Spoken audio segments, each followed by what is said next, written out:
ابھی دوران منقبت ممتاز عالم دین حضرت علامہ مولانا مفتی محمد عرفان اللہ سیفی صاحب دامت برکاتہم العالیہ تشریف لائے۔ ہم آپ کے بے حد مشہور ہیں کہ آپ اپنی گناہوں مصروفیات میں سے ٹائم نکال کے یہاں تشریف لائے۔ اللہ کریم آپ کے علم میں، عمل میں، رزق میں، عمر میں مزید ترقی اور برکت عطا فرمائے اور آپ کا سایہ عطا دے، ہمارے سروں پر سلامت رکھیں۔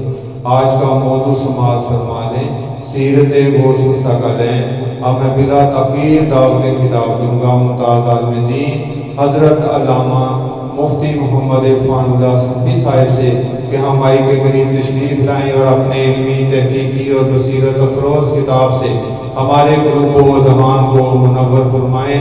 ممتاز عالم دین حضرت علامہ مولانا مفتی محمد عرفان اللہ سیفی صاحب دامت برکاتہم العالیہ لیکچرار گیریزن یونیورسٹی لاہور۔ وقال اللہ تبارک و تعالی فی شان حبیبہ مخبرا و آمرا ان اللہ و ملائکتہ یصلون علی النبی یا ایہا الذین آمنوا صلوا علیہ وسلموا تسلیما۔ درود و سلام بابا سے بلند، الصلاۃ والسلام علیکہ یا سیدی یا رسول اللہ وعلی آلک و اصحابک یا سیدی یا حبیب اللہ۔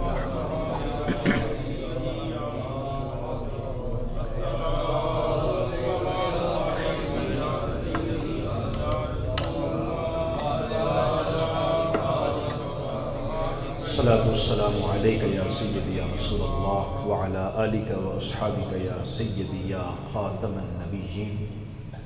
مولاي صلی وسلم دائما ابدا علی حبیبک خیر الخلق کلہم۔ یا رب بالمصطفیٰ بلغ مقاصدنا فاغفر لنا ما مضى یا واسع الکرم۔ اللہم صلی وسلم وبارک علی سیدنا و مولانا محمد اجود الخلق وعلی آلہ وصحبہ اجمعین۔ لائق صد احترام و تعظیم پیر طریقت رہبر شریعت محترم المقام حضرت پیر صاحبزادہ غلام مصطفیٰ مجددی نقشبندی صاحب، برادر مکرم صاحبزادہ والا شان صاحبزادہ پیر محمد جنید سرور صاحب، دیگر احباب ذی وقار، اللہ کریم جل مجدہ کا شکر ہے کہ اس نے بڑی کرم نوازی کے ساتھ مستقل الحمدللہ صاحبزادہ صاحب کے توسل سے آپ سب کو اس بابرکت محفل میں شرکت کی توفیق عطا فرمائی۔ اور ماشاءاللہ یہ فیضان بالکل سرور ملت قدوۃ المشائخ قدوۃ الاولیاء حضرت پیر غلام سرور نقشبندی مجددی رحمۃ اللہ تعالی علیہ، ان کا یہ عملی اثاثہ ہے جو الحمدللہ آگے چل رہا ہے۔ اور یقیناً جتنا بھی کار خیر کا سلسلہ ہے اللہ کریم نے اس کا حصہ اور اس کا اجر اور ثواب ان کو ضرور عطا فرمایا۔ اللہ کریم ہم سب کو اس توفیق میں آگے چلتے رہنے کی توفیق عطا فرمائے۔ اہل اللہ، اللہ والے، اللہ تبارک و تعالیٰ کے وہ خوش نصیب اور خوش بخت لوگ ہوتے ہیں کہ جو ان کے ساتھ لگ جاتا ہے اللہ انہیں بھی بدبخت نہیں رہنے دیتا۔ ان کے تو بخت بلند ہوتے ہی ہیں، ان کی شانیں تو بہت بلند ہیں ہی، لیکن ان کی مجلس میں بیٹھنے والا بھی بدبخت نہیں رہتا۔ میرے آقا کریم صلی اللہ علیہ وسلم کی حدیث مبارکہ ہے، فرشتے اللہ کے مقرر کردہ فرشتے سیاحین سیر و سیاحت میں لگے رہتے ہیں، اور اللہ نے جو ان کے سپرد ڈیوٹی لگائی ہے وہ کرتے رہتے ہیں۔ اور ان کی ڈیوٹی میں شامل یہ ہے کہ جہاں انہوں نے دیکھنا ہے کہ اللہ کا نام لیا جا رہا ہے اللہ کا ذکر ہو رہا ہے وہاں جا کے انہوں نے اپنی حاضری پیش کرنی، فارغ ہو کے اللہ کی بارگاہ میں حاضر ہونا ہے۔ اللہ تبارک و تعالیٰ پھر ان سے پوچھتا ہے فرشتوں کہاں سے آئے؟ وہ فرشتے حالانکہ اللہ جانتا ہے، وہ فرشتے عرض کرتے ہیں مالک ہم فلاں جگہ گئے تھے، وہاں تیرے بندے بیٹھ کے تجھے یاد کر رہے تھے، تیرے بندے بیٹھ کے تیرے نام کی مالا جپ رہے تھے، تیرا ذکر کر رہے تھے۔ اچھا وہ کیا مانگ رہے تھے؟ یا اللہ تجھ سے تیری جنت کا سوال کر رہے تھے۔ جنت انہوں نے دیکھی ہے؟ نہیں دیکھی، اگر دیکھ لیں تو یا اللہ زیادہ تقاضا کریں۔ جنت وہ جگہ ہے جہاں اللہ کی خاص رحمتیں اور نعمتیں نصیب ہوتی ہیں۔ جنت وہ جگہ ہے جہاں پیارے آقا کریم صلی اللہ علیہ وآلہ وسلم کی زیارت نصیب ہوگی، حضور کی سنگت اور معیت ہوگی۔ حضور نے فرمایا المرء مع من احب، آدمی جس سے محبت کرتا ہے اسی کے ساتھ ہوگا۔ ہم جیسے تیسے ہیں، ناکارہ ہیں، گناہگار ہیں، ماڑے ہیں، جو بھی، ایک تو ہے ہمیں اپنے آقا سے محبت تو ہے، وہ محبت بھی کامل نہ صحیح لیکن ناقص صحیح ہے تو صحیح۔ انشاءاللہ ہمیں امید ہے کہ آقا کا دامن نصیب ہوگا۔ جنت وہ جگہ ہے جہاں ہمارے آقا موجود ہوں گے، پھر جنت وہ جگہ ہے جہاں اللہ تعالیٰ کا دیدار نصیب ہوگا۔ اس دنیا میں ظاہری آنکھوں کے ساتھ صرف اور صرف میرے آقا کریم صلی اللہ علیہ وسلم کا خاصہ ہے کہ انہیں اللہ نے اپنا دیدار عطا فرمایا، اور کسی کو اللہ کا دیدار نصیب نہیں ہوا۔ موسیٰ علیہ السلام التجائیں کرتے رہے، اللہ نے ارشاد فرمایا کہ اے موسیٰ تو مجھے نہیں دے سکتا، لن ترانی، تو نہیں دیکھ سکتا، دیکھنے والی وہ ایک ہستی۔ تو اللہ قیامت کے دن جب جنت عطا فرمائے گا تو جنت میں جانے والے وہاں سوال کریں گے، اللہ پوچھے گا جنتیوں سے، جنتیوں بتاؤ جو تم سے وعدہ کیا گیا تھا پورا ہو گیا؟ جو تم سے کہا گیا تھا مل گیا؟ جنتی عرض کریں گے مالک مل گیا، لیکن ہمیں ایک چیز کہی گئی تھی وہ ابھی نہیں ملی۔ وہ کون سی چیز ہے؟ ہمیں کہا گیا تھا وجوہ یومئذ ناظرہ الی ربہا ناظرہ، کچھ چہرے ایسے ہوں گے بڑے تر و تازہ ہوں گے، شادمانی خوشی سے وہ کھلکھلا رہے ہوں گے۔ وہ کون سے چہرے ہوں گے؟ الی ربہا ناظرہ، وہ اپنے رب کے دیدار سے لطف اندوز ہو رہے ہوں گے۔ یا اللہ ابھی تک تیرا دیدار نہیں ہوا، جنت میں پہنچ کر بھی مجھے قرار نہیں، یہ کوئی اور جگہ ہے، مقام یار نہیں، یہاں ابھی یا اللہ تیرا دیدار نصیب نہیں ہوا۔ اللہ تبارک و تعالیٰ اپنی شان کے لائق پھر اپنا دیدار کروائے گا۔ جنت وہ جگہ ہے، اس لیے اہل اللہ جنت کا تقاضا بھی کرتے ہیں، ربنا آتنا فی الدنیا حسنہ وفی الآخرۃ حسنہ، اور پھر وہ یہ بھی کہتے ہیں وادخلنا الجنۃ دار السلام۔ اللہ تبارک و تعالیٰ فرماتا اچھا اور کیا کر رہے تھے؟ فرشتے عرض کرتے ہیں مالک پناہ مانگ رہے تھے جہنم، جو جہنم تیری ناراضگی کی جگہ ہے اس سے پناہ مانگ رہے تھے۔ جہنم دیکھی ہے؟ نہیں دیکھی، دیکھیں گے تو کیا کریں گے؟ یا اللہ زیادہ پناہ مانگیں گے۔ اللہ کریم فرماتا ہے فرشتوں پھر گواہ ہو جاؤ، میں نے ان کو اپنی جنت عطا کر دی ہے، میں نے ان کو جہنم سے پناہ عطا کر دی ہے۔ فرشتے جب اللہ کا یہ اعلان سنتے ہیں عرض کرتے ہیں مالک ٹھیک ہے تو نے جنت عطا کر دی، تو نے جہنم عطا کر دی، لیکن اس میں کچھ لوگ ایسے بھی تھے کہ جو اس مقصد کے لیے نہیں آئے تھے، جس مقصد کے لیے اس محفل کا انعقاد تھا، جس مقصد کے لیے وہ لوگ بیٹھے ہوئے تھے، وہ تیرے ذکر کے لیے بیٹھے تھے، وہ تیری یاد میں بیٹھے تھے، لیکن کچھ آنے والے وہ اس لیے نہیں آئے تھے۔ اللہ کریم فرماتا ہے فرشتوں جب میں نے اپنے بندوں کو بخشا ہے تو ان کی مجلس میں بیٹھنے والوں کو بھی بخش رہا ہوں۔ لا یشقا جلیسہم، فرمایا ان کی ہم نشینی کرنے والے بھی بدبخت نہیں رہتے۔ جو میرے بندوں کا، جو میرے اولیاء کا ہم نشین ہوتا ہے، جب ان پر رحمت برستی ہے تو پھر میں ان کے ہم نشینوں کو بھی خالی نہیں رہنے دیتا، پھر اللہ ان پر بھی فضل فرماتا ہے، پھر ان پر بھی کرم فرماتا ہے۔ اس وجہ سے ہم اہل اللہ کا تذکرہ کرتے ہیں، اہل اللہ کی یاد مناتے ہیں، کیونکہ اللہ کے ساتھ تعلق کا ہمیں حکم دیا گیا اور فرمایا گیا وَكُونُوا مَعَ الصَّادِقِينَ، یہ جو اپنی فکر میں، اپنی عقل میں، اپنے عقیدے میں، اپنی سوچ میں اور اپنے اعمال میں جنہوں نے سچائی کا مظاہرہ کیا ہے، تم ان کی سنگت اختیار کرو، تم ان کے ساتھ مل جاؤ، ان کے ساتھ اپنا وقت بتاؤ، اپنے اوقات ان کے ساتھ گزارو۔ جو ان کے اوقات ہیں وہ بڑے پاکیزہ اوقات ہیں، جو ان کا وقت ہے وہ بڑا طاہر اور مطہر وقت ہے۔ تم ان کے ساتھ لگو گے تو تمہارا وقت بھی پاک ہو جائے گا، تمہاری فکر بھی پاک ہو جائے گی، تمہاری سوچ بھی پاک ہو جائے گی۔ اس وجہ سے ہم اہل اللہ کا تذکرہ کرتے ہیں۔ اور آج جس ہستی کا تذکرہ ہے وہ صرف اللہ کے ولی نہیں ہیں، بلکہ وہ ہستی ہیں کہ جس کو دیکھ لیتے ہیں اللہ اسے ولایت عطا فرما دیتا ہے۔ وہ ہستی ہیں کہ جس پر نظر پڑ جاتی ہے، جس کا ہاتھ تھام لیتے ہیں اللہ اسے مقام قطبیت عطا فرما دیتا ہے۔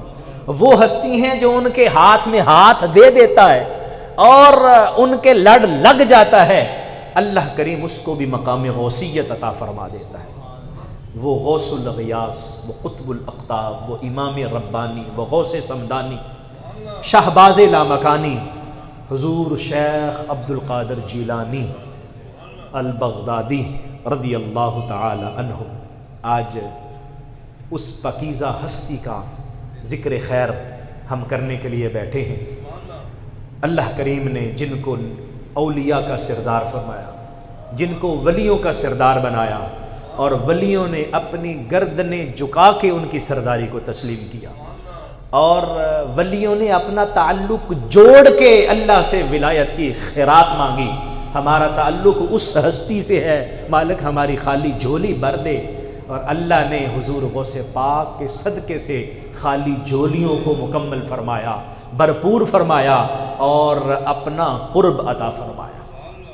اللہ تبارک و تعالیٰ نے حضور غوث پاک کو جو مقام اور جو رتبہ عطا فرمایا، سبحان اللہ، بچپن سے اہل خانہ سے ان کے جو گھر والے ماشاءاللہ، والدہ ماجدہ اللہ کی ولیہ، والد ماجد اللہ کے ولی، اور اس گھر میں آنکھ کھلے تو پھر عبد القادر جیلانی کی کھلے گی، اس گھر میں پیدا ہوگا تو پھر ولیوں کا سردار پیدا ہوگا۔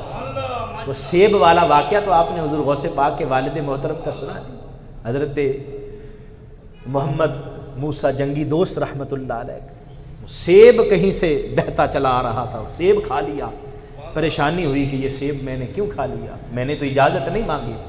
جتنا تقویٰ اور اتنی طہارت جب ان لوگوں میں تھی تو اللہ تعالیٰ نے ان کے گھر میں بھی پھر غوث اعظم عطا فرمایا۔ اللہ کریم نے آپ کو یہ سارے واقعات آپ کی سماعتوں سے گزرے ہوئے ہیں، میں بس اشارہ کرتے ہوئے جاؤں گا اور آپ کی تعلیمات پر فوکس کروں گا۔ حضور غوث پاک رضی اللہ تعالیٰ عنہ مادرزاد اللہ کے ولی تھے، اور اللہ کریم نے جس گھر میں آپ کو بھیجا وہاں نور ہی نور تھا۔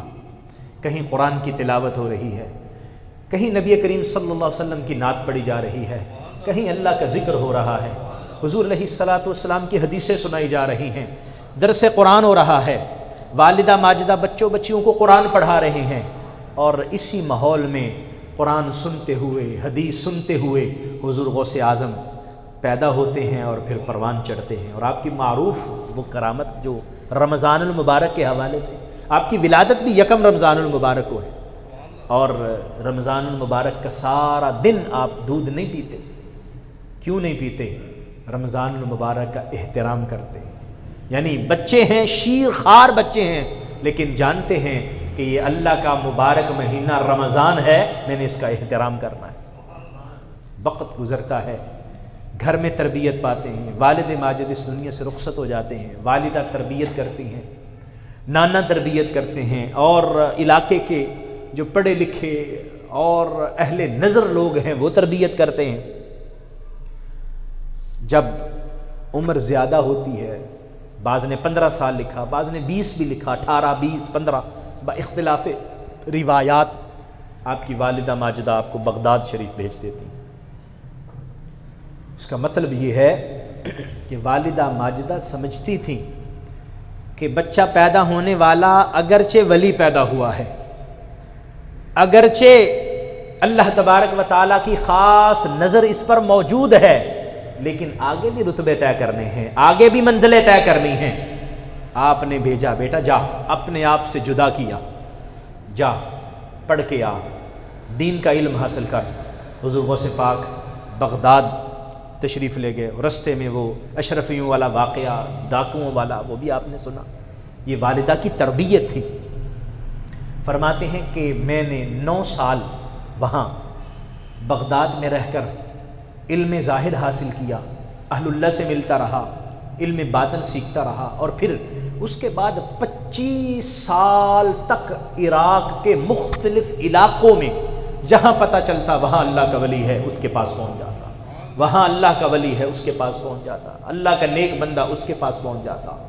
25 سال کی سیاحت کرتے رہے اور مختلف جگہوں سے فیض وصول کرتے رہے اور حاصل کرتے رہے۔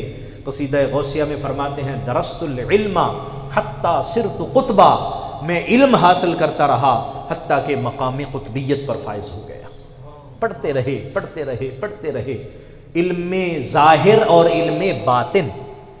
یہ جو درست العلم ہے نا، اس کی تشریح میں ہمارے صوفیہ فرماتے ہیں کہ اس سے مراد صرف قال کا علم نہیں ہے، بلکہ اس سے مراد حال کا علم بھی ہے، کیونکہ صوفیہ کے ہاں جب علم کی بات ہوتی ہے تو علم صرف علم ظاہر نہیں ہوتا، بلکہ وہ علم ظاہر اور علم باطن دونوں کی بات کرتے ہیں۔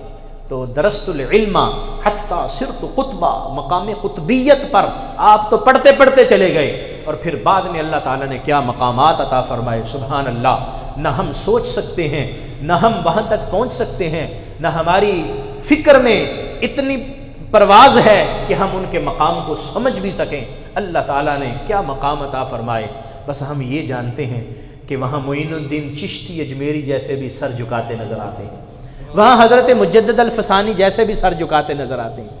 حضرت مجدد الفسانی رحمۃ اللہ علیہ کو آپ کا حضور غوث پاک کا جبہ مبارک پہنچا ہے۔ ہم جو نقشبندی مجددی ہیں نا، جو نقشبندیت کا فیض ہے، ویسے تو مجدد الفسانی رحمۃ اللہ علیہ سلسلہ قادریہ کا علیحدہ سے فیض بھی ہے، چشتیہ شریف کا والد محترم سے بھی فیض ہے، لیکن سلسلہ قادریہ کا فیض حضور غوث پاک رضی اللہ تعالیٰ عنہ کی وصیت سے آپ کو پہنچا۔ فرماتے ہیں کہ میں مراقبے میں تھا اور شاہ سکندر کیتھلی رحمۃ اللہ علیہ حضور غوث پاک کا جبہ لے کے آئے، اور حضور غوث پاک نے وصیت کی تھی جاتے ہوئے کہ میرا یہ جبہ چلتا رہے اور سرہند میں ایک مرد قلندر آئے گا جس کا نام احمد ہوگا، یہ جبہ اسے دینا ہے، یہ میری امانت ہے، اسے سپرد کرنی ہے۔ فرماتے ہیں میں مراقب تھا کہ وہ جبہ جب آ کے میرے سر پہ رکھا گیا تو اس جبے کے سر پہ رکھنے سے ایسے مقامات اللہ نے طے کروا دیے کہ اس کو سوچا بھی نہیں جا سکتا۔ یعنی یہ فیض الحمدللہ اتنا بڑا ہے اور اتنا پھیلاؤ ہے اس کا کہ جس کی وسعت کا اندازہ نہیں کیا جا سکتا۔ حضور غوث پاک رضی اللہ تعالی عنہ کا یہ فیض سینہ بسینہ اولیاء کرام کے توسل سے ہم تک الحمدللہ پہنچتا ہے۔ وہ فیض ہم حاصل کرتے ہیں، ان کی تربیت حاصل کرتے ہیں۔ آپ کی مجلس مبارکہ جو آپ کے درس کی مجلس ہوتی تھی، اللہ کریم نے اس کو بھی بہت زیادہ عروج اور بہت زیادہ مقامات عطا فرمائے۔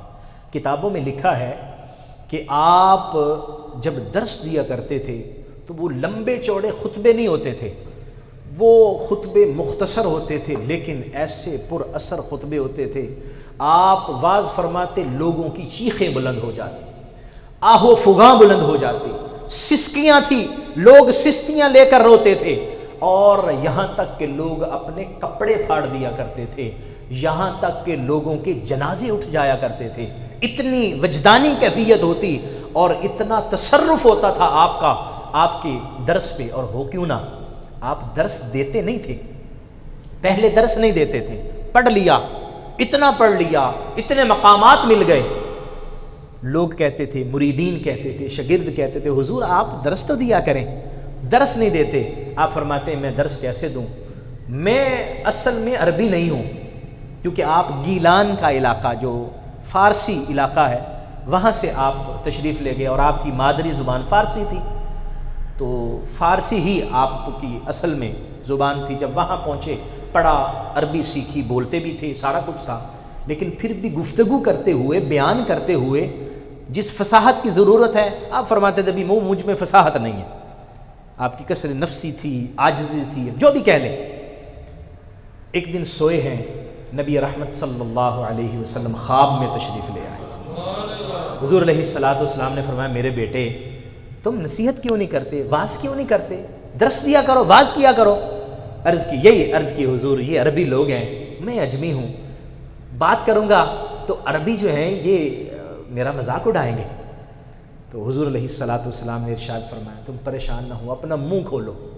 حضور غوث پاک فرماتے ہیں میں نے اپنا منہ کھولا، آقا کریم صلی اللہ علیہ وسلم نے 7 مرتبہ اپنا لعاب دہن میرے منہ میں ڈال دیا۔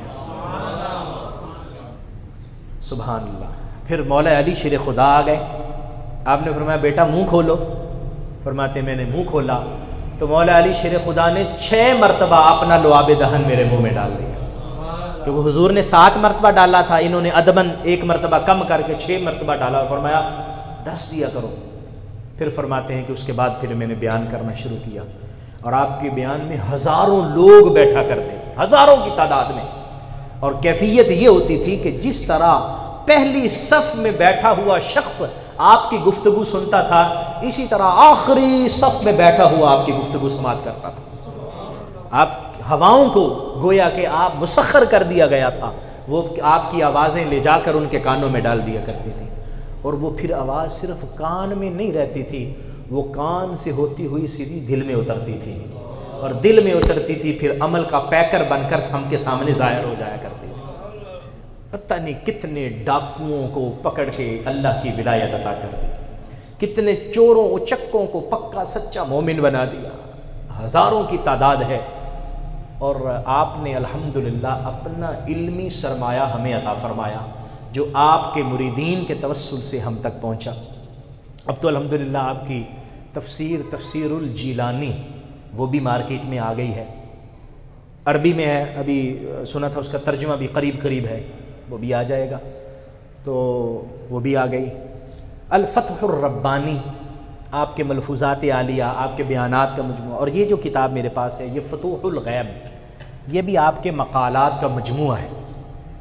اس میں آپ نے جو مقالات ارشاد فرمائے ہیں وہ ایک ایک حرف وہ سونے کے پانی سے لکھنے کے قابل ہے، کیونکہ تاثیر میں بھی اس میں الحمدللہ ہے، اور پھر نصیحت بھی اس میں الحمدللہ ہے۔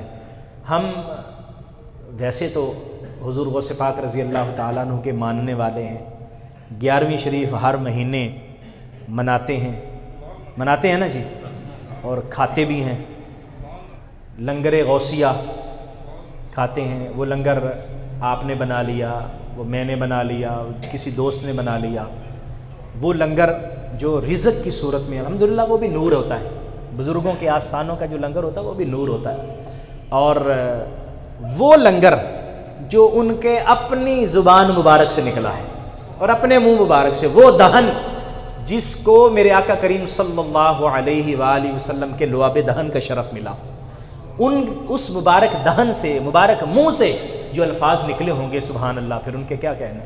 اس لیے میں آپ کی خدمت میں انہی کی باتیں رکھنا چاہ رہا ہوں کہ انہوں نے جو ہماری نصیحت کی ہے وہ کیا ہے۔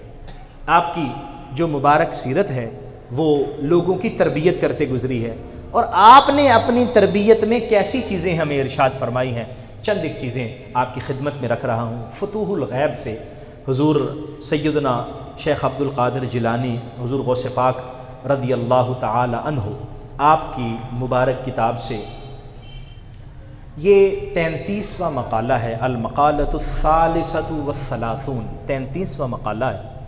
اس میں آپ نے لوگوں کی 4 قسمیں بیان کی ہیں۔ ہمارا چونکہ الحمدللہ تعلق اہل اللہ سے ہے، صوفیاء سے ہے، اہل تصوف سے ہے، تو ہمیں بھی کوشش کرنی چاہیے کہ ان صوفیاء کرام کی تربیت سے، ان کے فیض سے ہمیں کچھ حصہ ملے، اور ہماری زندگی کا وہ حصہ بن جائے، ہمارے معمولات کا وہ حصہ بن جائے۔ انشاءاللہ اگر جب یہ ہو جائے گا نا، تعلق تو ہے، محبت ہمارے پاس ہے، جہاں کمزوری ہے وہ ہے عمل کی، انشاءاللہ اگر ہم نے وہ بھی کام کر لیا نا تو پھر انشاءاللہ بیڑا پار ہی پار ہے، اور پھر اللہ کی خاص رحمتیں برکتیں ہمارے شامل حال ہوں گی۔ حضور غوث پاک فرماتے ہیں الناس اربعۃ رجال، لوگ 4 طرح کے ہوتے ہیں۔ کتنے؟ 4 طرح کے ہوتے ہیں۔ نمبر 1 رجل لا لسان لہ ولا قلب، فرماتے ہیں ایک بندہ وہ ہے جس کی نہ تو زبان ہوتی ہے اور نہ ہی اس کا دل ہوتا ہے، نہ ہی اس کی زبان ہے اور نہ ہی اس کا، ویسے تو اگر کسی کا دل نہ ہو تو وہ تو بندہ زندہ ہی نہیں رہتا، تو جب صوفیہ بات کرتے ہیں نا تو وہ دوسری زبان اور دوسرے دل کی بات کرتے ہیں۔ لا لسان لہ ولا قلب، نہ اس کی زبان ہے نہ اس کا دل ہے، یہ کون ہے؟ اس سے مراد کیا ہے؟ فرمایا وَهُوَ الْعَاصِي الْغِلْ الْغَبِّ، یہ وہ شخص ہے جو گناہ گار ہے، یہ کند ذہن آدمی ہے، یہ نافرمان آدمی ہے کہ اس کی زبان بھی جب بولتی ہے تو اللہ کی فرما برداری میں نہیں بولتی، اللہ کی نافرمانی میں بولتی ہے۔ اس کی زبان کلمہ حق لا الہ الا اللہ محمد رسول اللہ نہیں بول سکی، اور بد نصیبی یہ ہوئی کہ دل بھی اس کا کام نہیں کر رہا، اس کو عقل بھی نہیں آ رہی، شعور بھی نہیں آ رہا، سمجھ بھی نہیں آ رہی کہ اقرار باللسان و تصدیق بالقلب، وہ دونوں سے محروم ہے، زبان سے اقرار بھی نہیں کر سکا، دل سے تصدیق بھی نہیں کر سکا، تو گویا زبان بھی نہیں ہے اور دل بھی نہیں ہے۔ ساری دنیا دیکھتا ہے لیکن اس کو خیال ہی نہیں آتا کہ دنیا کا بنانے والا کون ہے۔ وہ مختلف طرح کے آثار دیکھتا ہے، مختلف طرح کی چیزیں، اللہ کی اس مخلوق کے اندر اللہ کی نشانیاں دیکھتا ہے، آیات ربانی دیکھتا ہے، وہ بہتی ہوئی نہریں بھی دیکھتا ہے، وہ ابلتے ہوئے چشمے بھی دیکھتا ہے، لہلہاتے درخت بھی دیکھتا ہے، پھل لگتے بھی دیکھتا ہے، پھول خوشبو بکھیرتے بھی دیکھتا ہے، ساری چیزیں دیکھتا ہے، لیکن اس کو خیال نہیں آتا کہ ان کا بنانے والا بھی کوئی ہے، ان چیزوں کو بنایا کس ہستی نے ہے، وہ وہاں تک نہیں پہنچتا، گویا کہ اس کا دل نہیں ہے، زبان بھی نہ ہوئی، دل بھی نہ ہوا۔ وہاں دعا مانگو اللہ کریم کبھی ہمیں ایسا نہ کرے، ہمیں اس سے اللہ محفوظ فرمائے۔ دوسرا آدمی فرمایا الرجل الثانی رجل لہ لسان بلا قلب، دوسرا آدمی وہ ہے جس کی زبان تو ہے لیکن اس کا دل نہیں ہے۔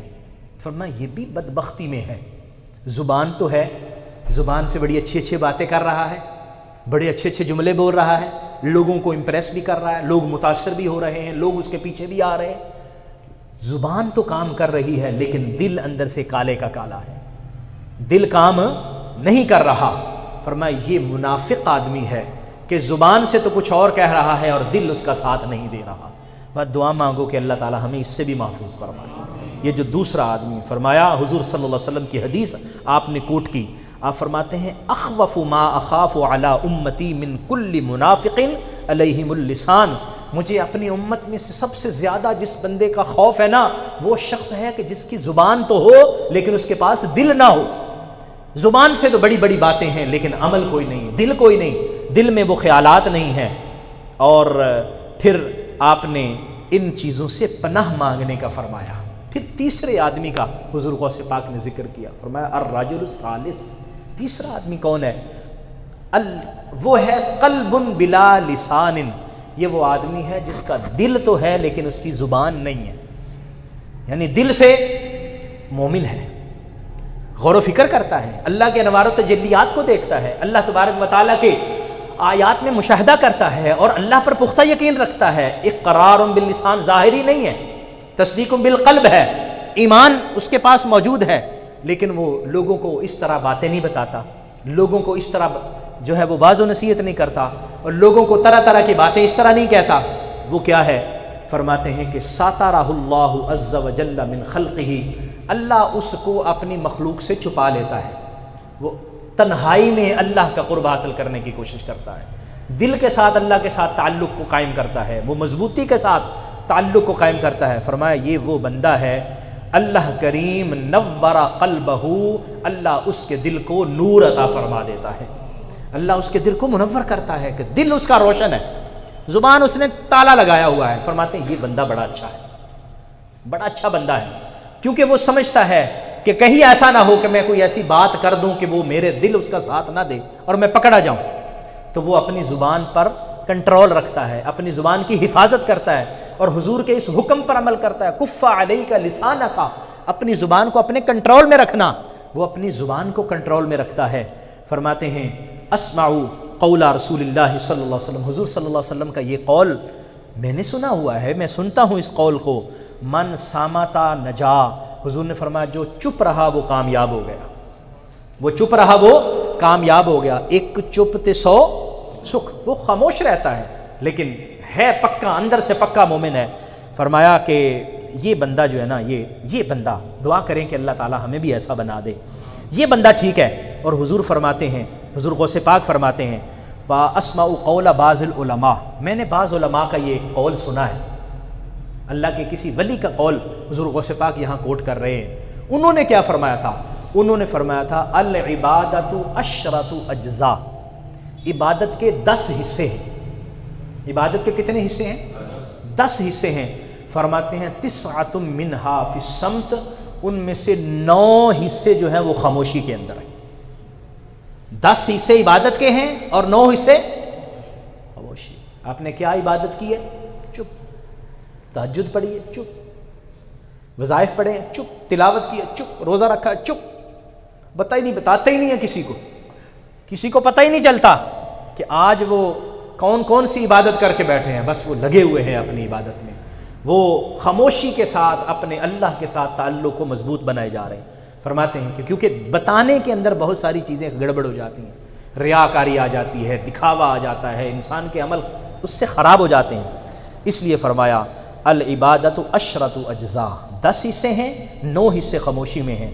اور جب بندہ یہ سمجھ لیتا ہے، عبادت کرتا ہے، خاموش رہتا ہے، زبان نہیں، دل ٹھیک ہے، اندر سے ٹھیک ہے، زبان کو کنٹرول کر کے رکھتا ہے، فرما ھذا رجل ولی اللہ عز وجل، یہ بندہ اللہ کا ولی ہے۔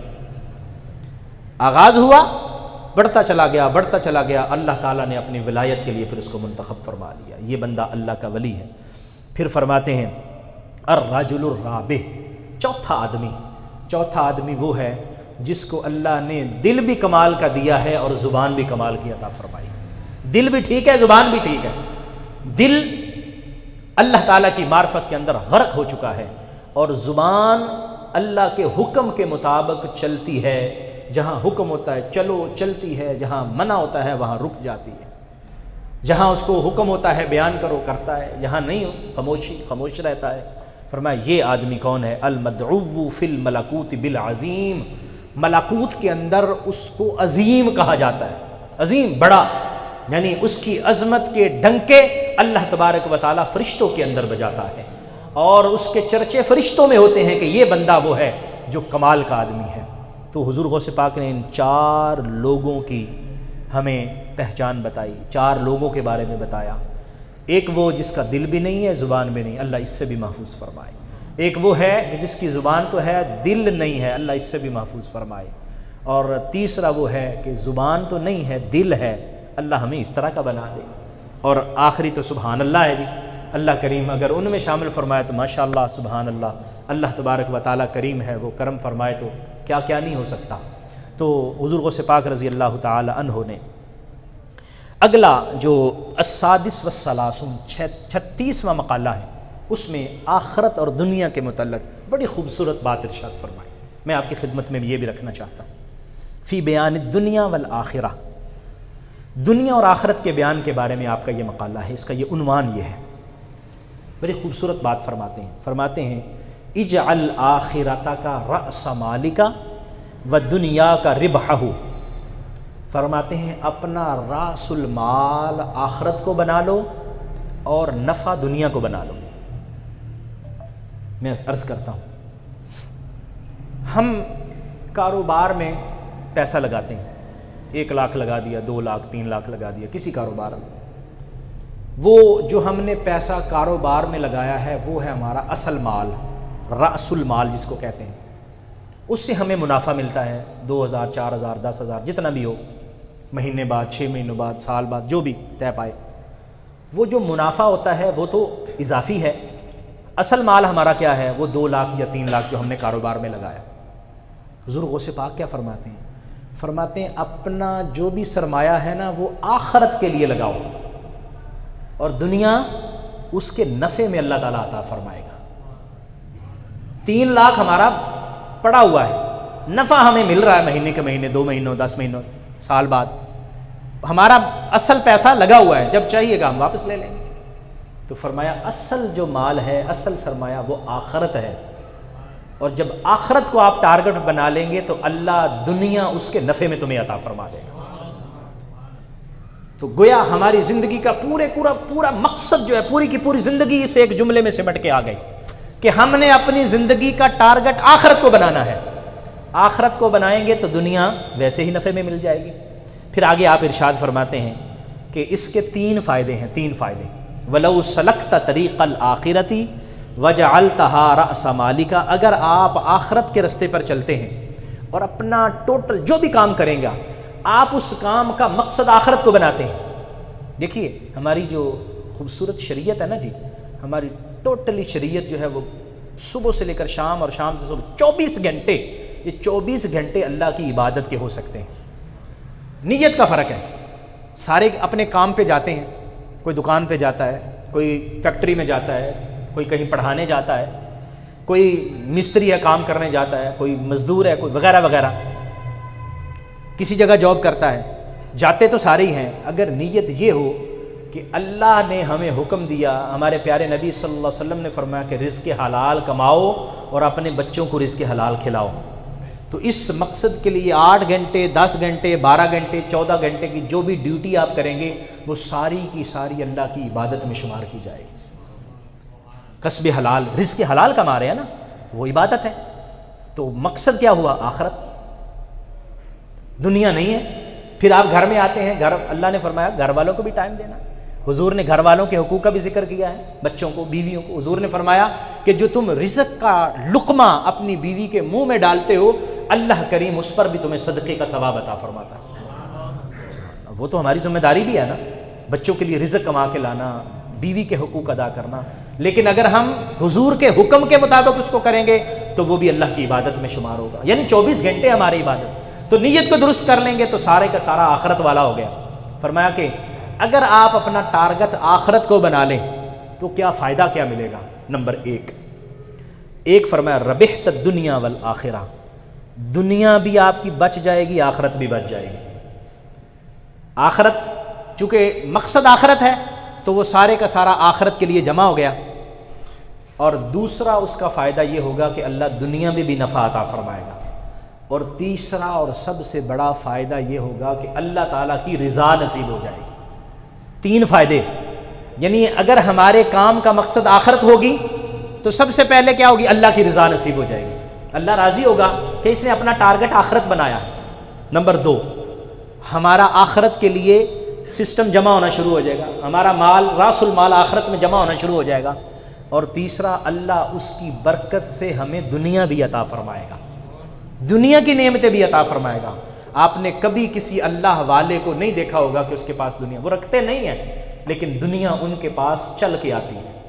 وہ کہتے ہیں کہ دنیا ایک سائے کی مانند ہے، اگر اس کے پیچھے بھاگو گے تو آگے آگے بھاگے گی، اگر دوسری طرف جاؤ گے تو سائے کی طرح تمہارے پیچھے پیچھے لگی رہے گی، اور اہل اللہ ایسے ہی کرتے ہیں۔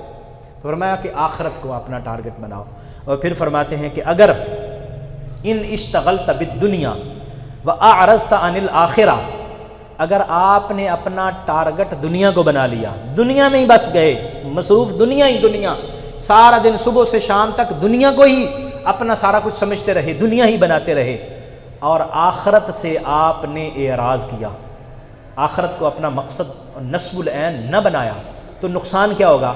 پہلا نقصان غضب الرب علیک، آپ کا رب آپ سے ناراض ہو جائے گا۔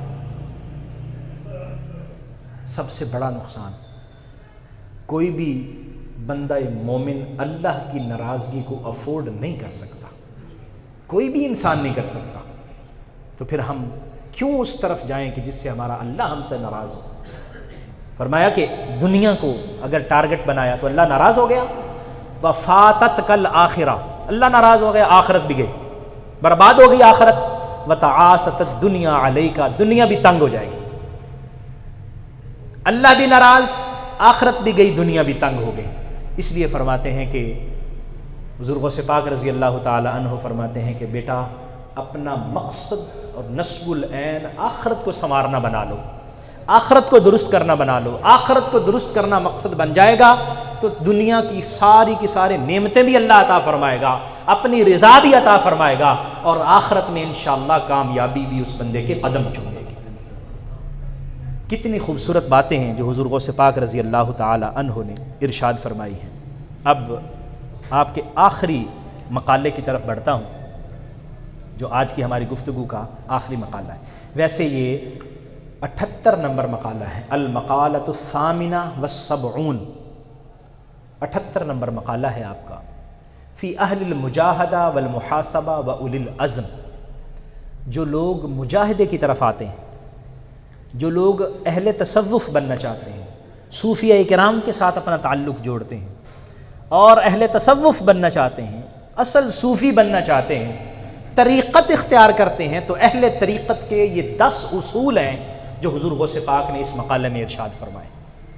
اہل مجاہدہ، اہل تزکیہ، اہل تصفیہ، کوئی سا بھی نام دیکھ لیں، اہل محاسبہ، اہل مجاہدہ، کوئی سا بھی آپ نے نام دے دیں، تو وہ بندہ جو صوفی بننا چاہتا ہے، صحیح معنوں میں اہل تصوف کے ساتھ اپنے تعلق کو استوار رکھنا چاہتا ہے اور ان میں سے ہونا چاہتا ہے، صوفیہ کرام میں سے بننا چاہتا ہے، تو آپ فرماتے ہیں لِأَهْلِ الْمُجَاهَدَةِ وَالْمُحَاسَبَةِ وَأُولِي الْعَزْمِ 10 خصال۔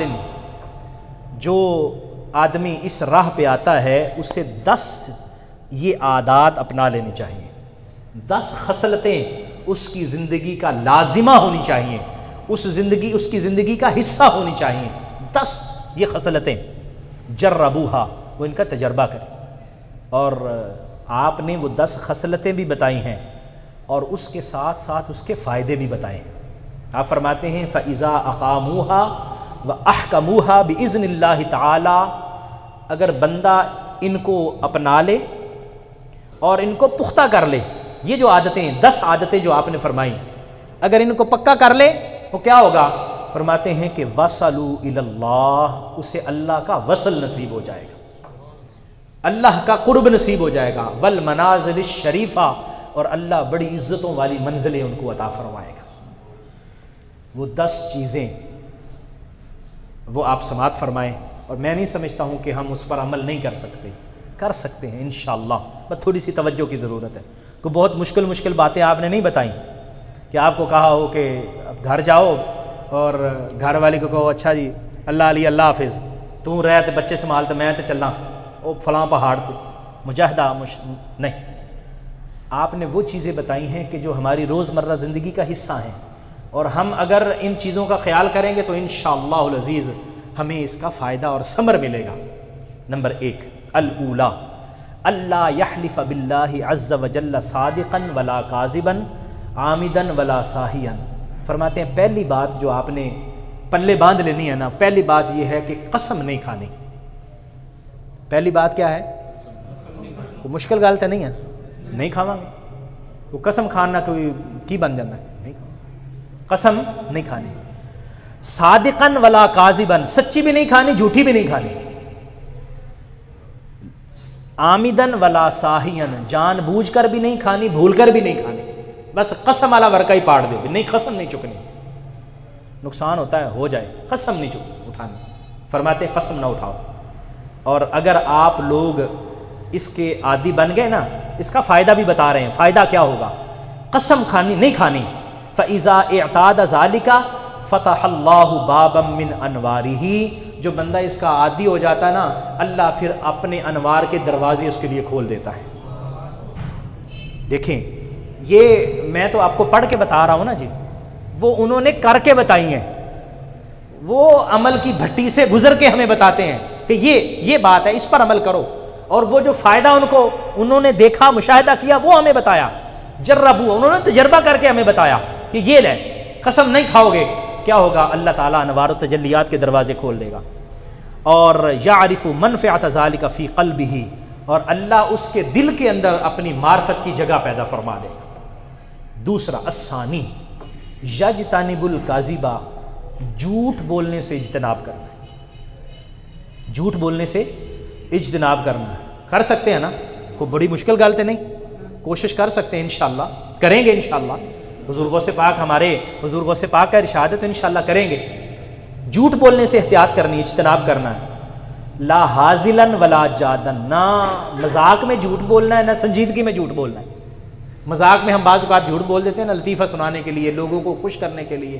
فرمایا نہیں، جھوٹ نہیں بولنا، سنجیدگی میں بھی نہیں بولنا ہے، مذاق میں بھی نہیں بولنا، تو کیا ہوگا؟ فرمایا اعتادہ لسانہ شرح اللہ تعالی بہ صدرہ، جو آدمی اپنی زبان کو اس کا عادی بنا لے گا نا، اللہ کریم اس کے سینے کو شرح صدر عطا فرما دے گا، یعنی اسے شرح صدر عطا فرما دے گا اور اس کا سینہ کھول دے گا۔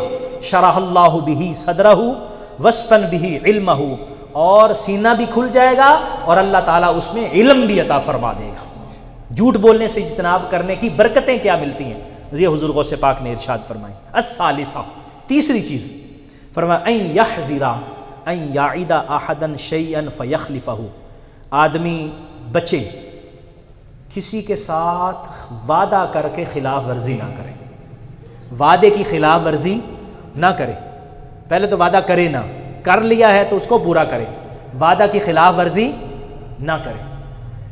ہم ان چیزوں کو ویسے کوئی اہمیت خاص نہیں دیتے، لیکن آپ دیکھیے کہ ان کے ہاں یہ اتنی اہم بات ہے، میں آگے چل کے اس پر بھی انشاءاللہ عرض کرتا ہوں، اتنی اہم بات ہے کہ اس پر اللہ کے انوار و تجلیات کیسے انسان کے لیے آ رہے ہیں اور کیسے اس کا سینہ کھل رہا ہے، کیسے اسے انوار و تجلیات مل رہے ہیں، اور اس کا فائدہ کیا ہے؟ فرمایا فَإِذَا فَعَلَ ذَلِكَ، آدمی جب ایسا کرتا ہے نا، وعدہ خلافی نہیں کرتا، تو فَتَحَ لَهُ بَابَ السَّخَاءِ وَدَرْجَةَ الْحَيَاءِ، اللہ اس کے لیے سخاوت کا دروازہ کھول دیتا ہے اور اسے حیا کا درجہ عطا فرما دیتا ہے۔ وَأَعْطَى مَوَدَّةً فِي الصَّادِقِينَ، اور اللہ تعالیٰ اپنے نیک لوگوں کی محبت اس کو عطا فرما دیتا ہے۔ یعنی وعدہ خلافی سے بچنے کے کتنے فائدے مل گئے؟ وعدہ خلافی نہیں کرتا، سخاوت اللہ اس کو نصیب فرما دی، اللہ تعالیٰ حیا کا درجہ اس کو عطا فرما دیا، اللہ تعالیٰ نے اہل صدق کے ساتھ اس کے تعلق کو مضبوط فرما دیا۔ چوتھی چیز فرمایا ان یجتنب ان یلعن شیئا من الخلق او یوزی ذرۃ فما فوقها، فرمایا چوتھی چیز یہ ہے کہ اللہ کی مخلوق پر لعنت نہیں کرنی۔ اللہ کی مخلوق پر ہم لعنت کو ویسے کوئی بات نہیں سمجھتے، فلاں تے لعنت، اوندے تے لعنت، اوندے تے لعنت، آپ کیا فرماتے ہیں؟ لعنت نہیں کرنی۔ من الخلق فرمایا، من الناس نہیں فرمایا، من الخلق، اللہ کی مخلوق، جتنی بھی اللہ کی مخلوق ہے کسی پر لعنت نہیں کرنی اور کسی چیز کو تکلیف نہیں دینی۔ کیا ہوگا؟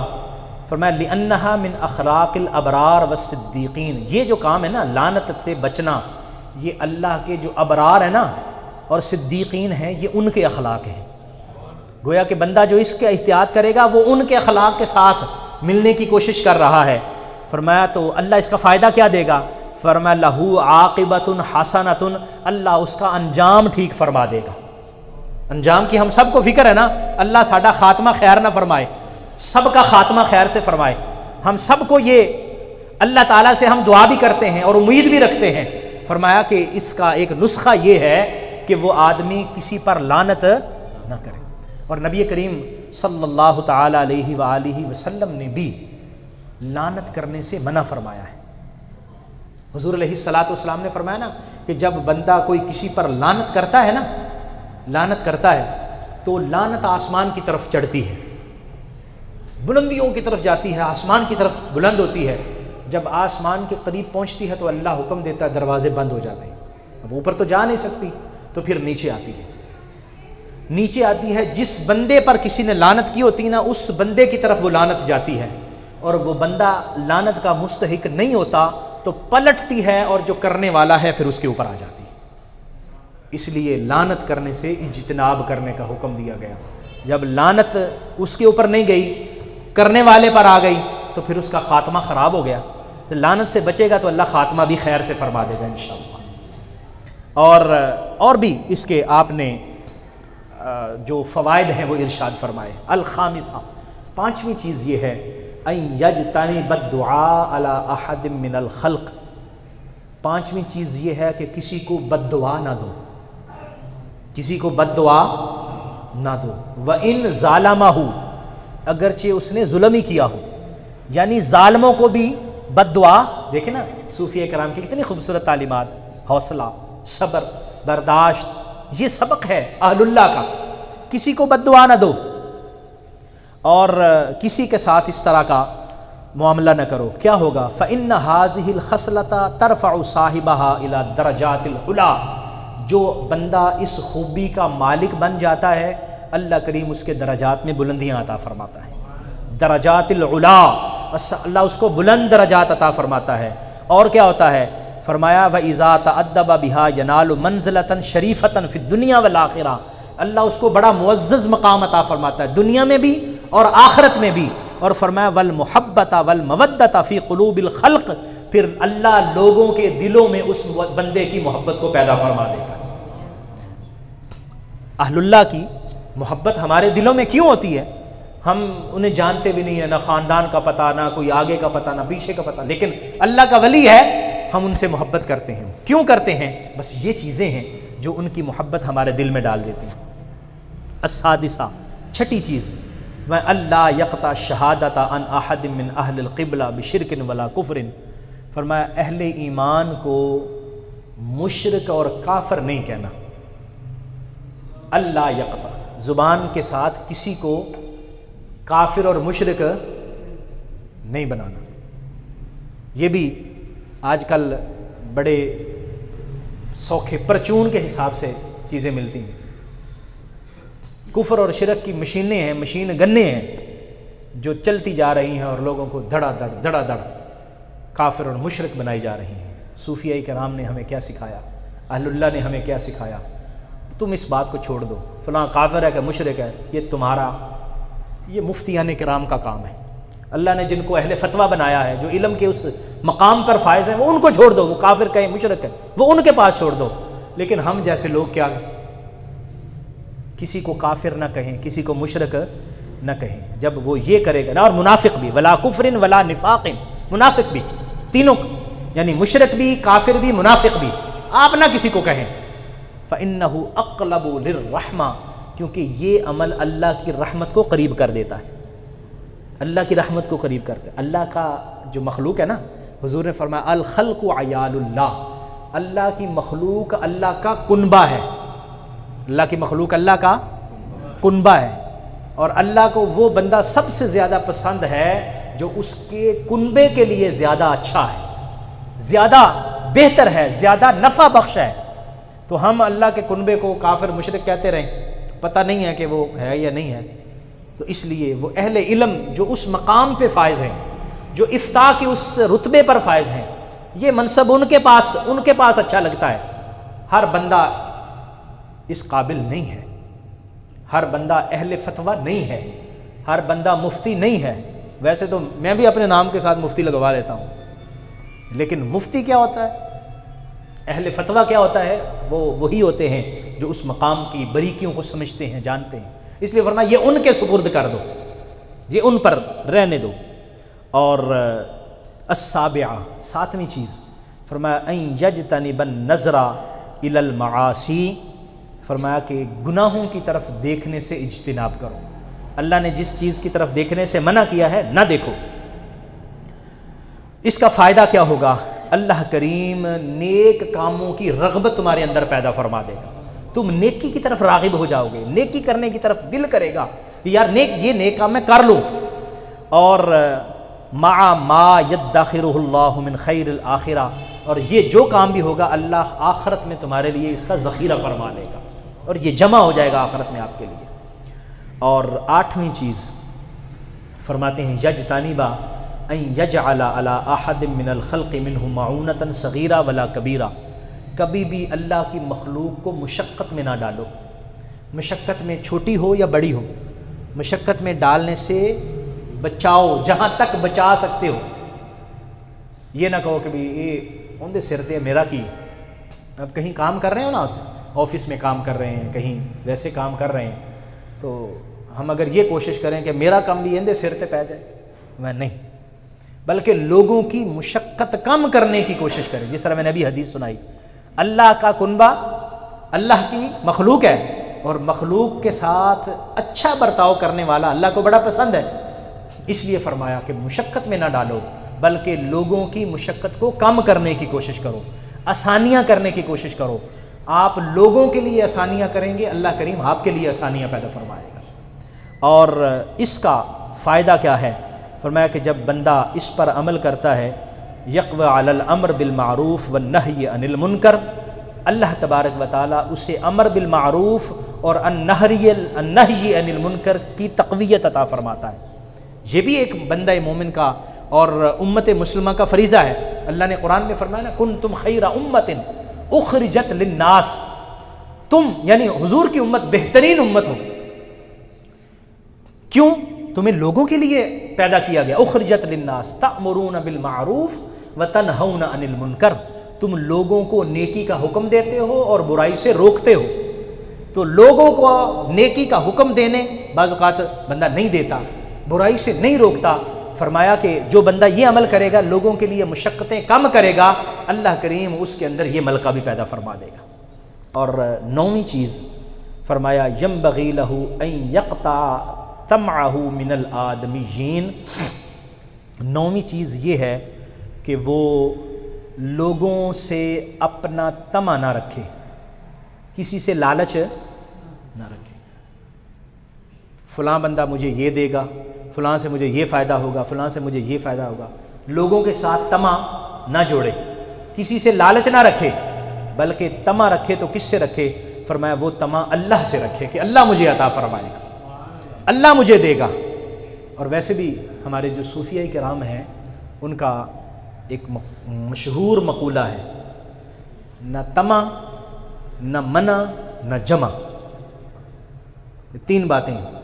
اور بزرگ جب کسی کو کوئی منصب عطا فرماتے تھے نا، خاص طور پر خلافت عطا فرماتے، کسی ذمہ داری کو لگاتے، کسی جگہ کی کوئی ذمہ داری لگاتے، کسی جگہ کا نگران مقرر کرتے، تو وہ یہ نصیحت ضرور کرتے تھے۔ اور خاص طور پر صوفیہ کرام اور علماء کرام اور اہل علم اور اہل فضل اور اہل تقویٰ کو یہ چیزیں دیکھنا پڑتی ہیں۔ تو فرمایا ان کے لیے یہ نسخہ ہے، نہ طمع، نہ منع، نہ جمع۔ طمع نہ رکھیں، کسی سے لالچ نہ رکھیں، جو بھی آپ کے پاس آتا ہے آپ کا تعلق اس کے ساتھ اللہ کی رضا کے لیے ہو، اللہ کے لیے ہو کہ یہ بندہ میرے پاس آتا ہے میں اسے نیکی کی تلقین کروں، اسے سیدھی راہ دکھاؤں، طمع نہیں۔ اور اگر وہ کوئی خدمت کر دے تو منع نہیں، ٹھیک ہے بسم اللہ خدمت کی ہے تو اس کی طرف سے تحفہ سمجھ کے رکھ لے، اور پھر اس کو جمع کر کے نہ رکھے بلکہ اس کو خرچ کرتا جائے۔ تو یہاں بھی یہ فرمایا کہ طمع نہیں کرنا۔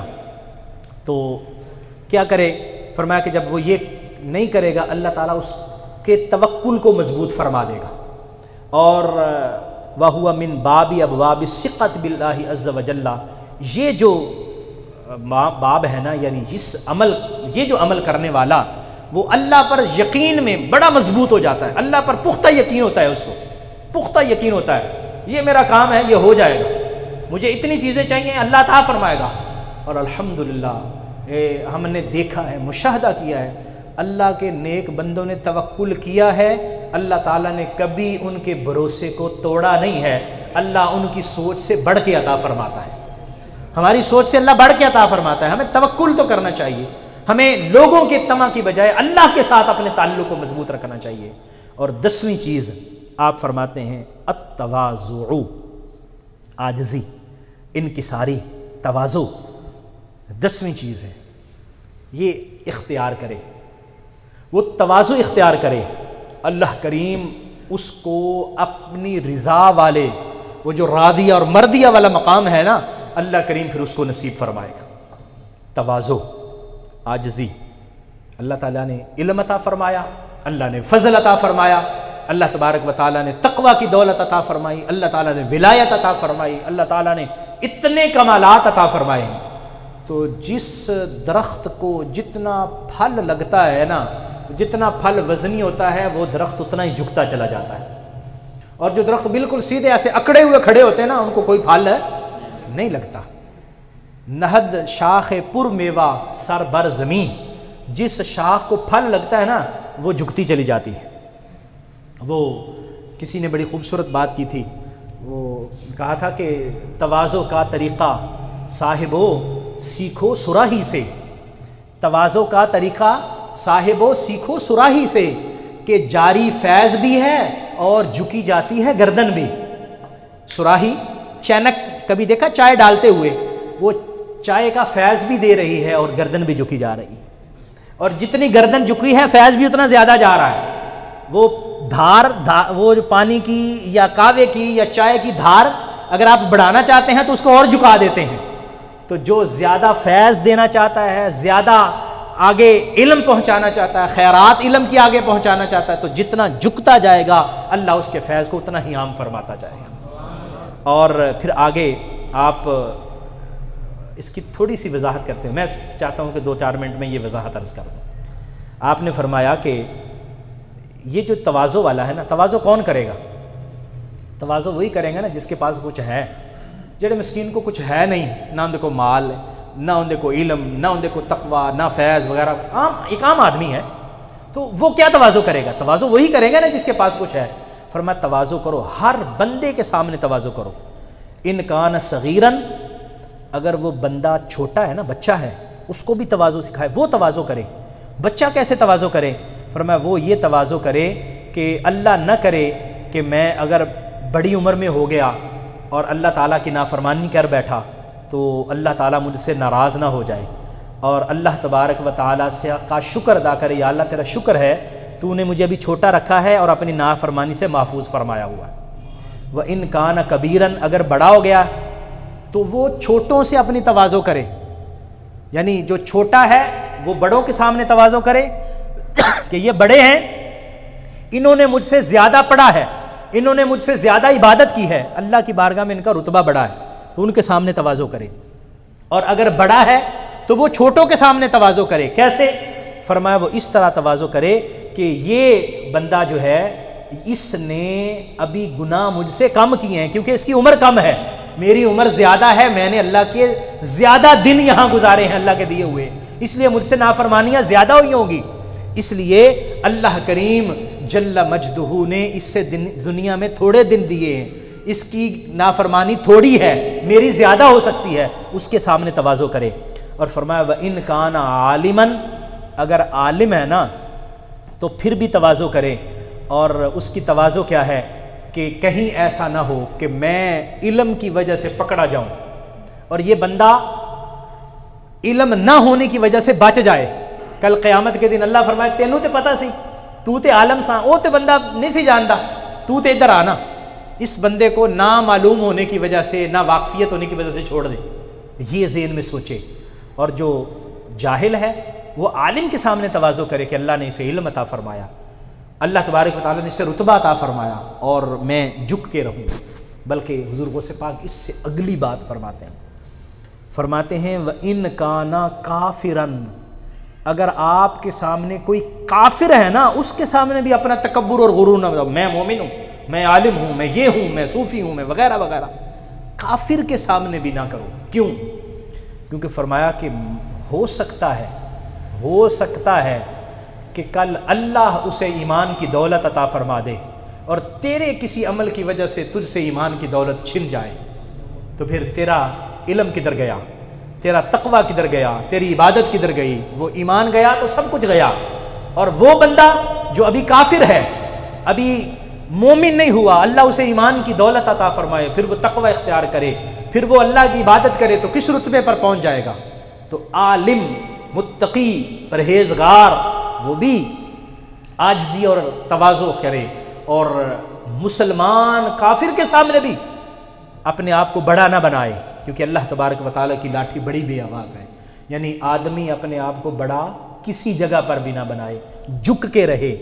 اور حضور علیہ الصلاۃ والسلام نے یہ نسخہ بھی ارشاد فرمایا من تواضع للہ رفعہ اللہ، جو بندہ تواضع کرتا ہے نا اس کو بلندیاں اللہ عطا فرماتا ہے۔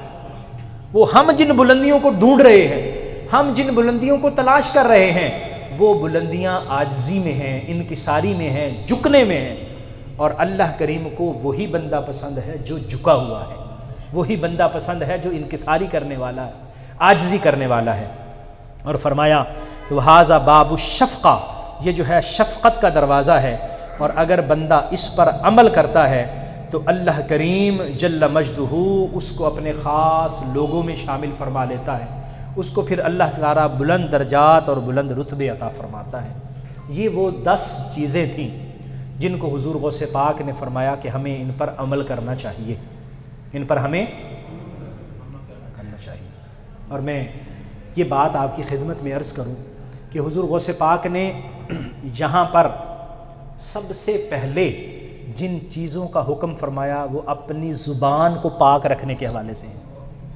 سب سے پہلے جھوٹ نہیں بولنا، کسی پر لعنت نہیں کرنی، وعدہ خلافی نہیں کرنی، یہ ساری زبان کی وہ شرارتیں ہیں، زبان کے وہ گناہ ہیں جو انسان کو آگے کی طرف لے جاتے ہیں اور دل کو مردہ کرنے کی طرف لے جاتے ہیں۔ آپ نے یہاں سے آغاز فرمایا اور یہاں سے پھر آپ دیکھیے کہ یہ وہ چیزیں ہیں جو ہمارے معاشرے میں کوئی خاص ہم ان کو اہمیت نہیں دیتے، لیکن اگر ہم ان کو اہمیت دیں تو انشاءاللہ العزیز ہمیں ان نیک لوگوں کے فیض کا بھی حصہ نصیب ہوگا، اور ہمارے عمل بھی پاک ہوں گے، ہمارا اندر بھی پاک ہوگا، اور انشاءاللہ اللہ ہماری دنیا بھی بہتر فرما دے گا، ہماری آخرت بھی بہتر فرما دے گا۔ اللہ کریم ہم سب کو عمل کرنے کی توفیق عطا فرمائے، آمین۔ وآخر دعوایا ان الحمدللہ رب العالمین۔